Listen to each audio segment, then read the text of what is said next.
नमस्कार. आज आपण बोलणार आहोत राजगुरुनगरबद्दल, कारण तिथे सध्या काहीतरी प्रचंड मोठं घडतंय. म्हणजे तिथले रस्ते असोत किंवा कनेक्टिव्हिटी, पायाभूत सुविधांमध्ये एक अशी क्रांती होतीये जी आपलं रोजचं आयुष्य कायमचं बदलून टाकू शकते. तर ही नेमकी काय क्रांती आहे, काय बदलतंय? चला आपण हेच सगळं आज सविस्तरपणे समजून घेऊया. फक्त एक विचार करा, जो प्रवास करायला रोज 1.5 कधीकधी 2 तास लागायचे, तोच प्रवास फक्त 20 मिनिटात पूर्ण होणार. हे ऐकायला तर स्वप्नासारखं वाटतंय नाही का? पण हे लवकरच खरं होणार आहे. पण हा चमत्कार घडणार कसा? या प्रश्नाच्या उत्तरातच या सगळ्या बदलाचं रहस्य दडलंय. तर या सगळ्या बदलाच्या केंद्रस्थानी काय आहे माहितीये? तो म्हणजे पुणे-नाशिक हायवे. हो, हा फक्त एक रस्ता नाहीये, तर जणू या भागाची लाईफलाईन आहे, मुख्य धमनी आहे. आणि आता ह्याच धमनीचा पूर्णपणे कायापालट होतोय, ज्यामुळे संपूर्ण प्रदेशाला विकासाची एक नवी ऊर्जा मिळणार आहे. एक गोष्ट लक्षात घ्या, ही काही साधीसुधी डागडुजी किंवा दुरुस्ती नाहीये. नाशिक फाटा ते राजगुरुनगर तब्बल 30 किलोमीटरचा पट्टा अक्षरशः मुळापासून बदलला जातोय. त्याचं रुंदीकरण होतंय, एलिव्हेटेड कॉरिडॉर बांधला जातोय, ज्यामुळे या भागाचा चेहरामोहराच पालटून जाणार आहे.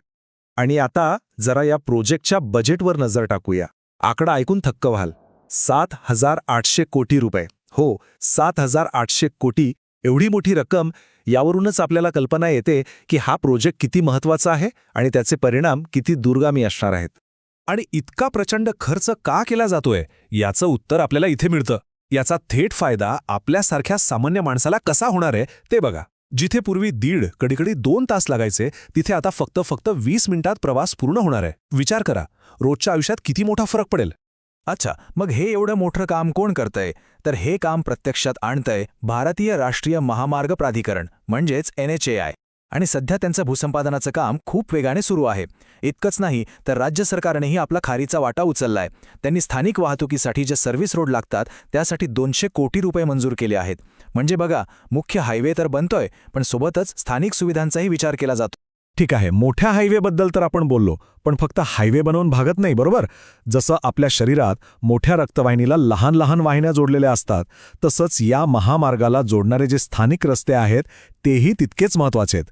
आणि चांगली गोष्ट ही आहे की त्यांच्यावरही आता लक्ष दिलं जातंय.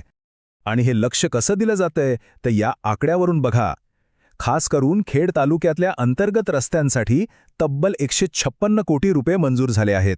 यावरून एक गोष्ट स्पष्ट होते, सरकारचं लक्ष फक्त मोठ्या हायवेवर नाहीये, तर गावागावांना जोडणाऱ्या, स्थानिकांसाठी जीवनवाहिनी ठरणाऱ्या लहान रस्त्यांवर सुद्धा आहे.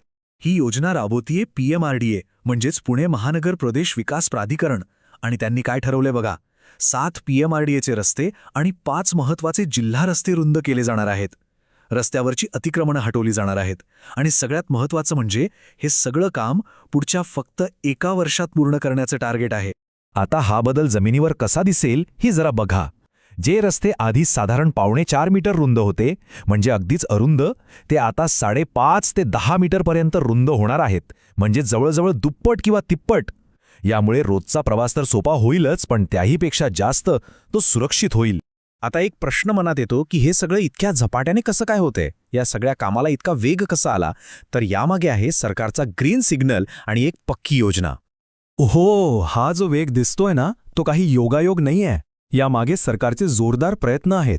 हे फक्त कागदावरचे प्लॅन नाहीयेत, तर भूसंपादनापासून ते मंजुरीपर्यंत प्रत्येक टप्प्यावर कामाला अक्षरशः गती दिली जातीये. सरकारची कामाची पद्धत एकदम स्पष्ट आहे.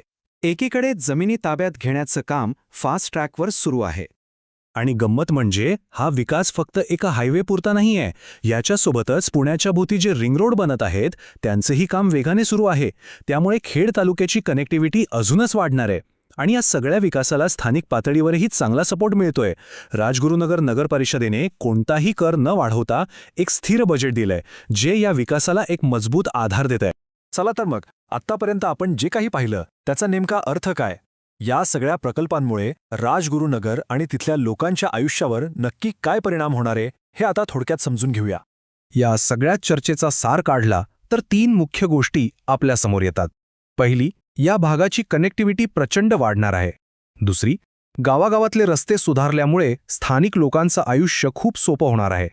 आणि तिसरी आणि सगळ्यात महत्त्वाची गोष्ट म्हणजे सरकार या विकासाला प्राधान्य देत आहे. त्यामुळे हे सगळं वेगाने घडतंय.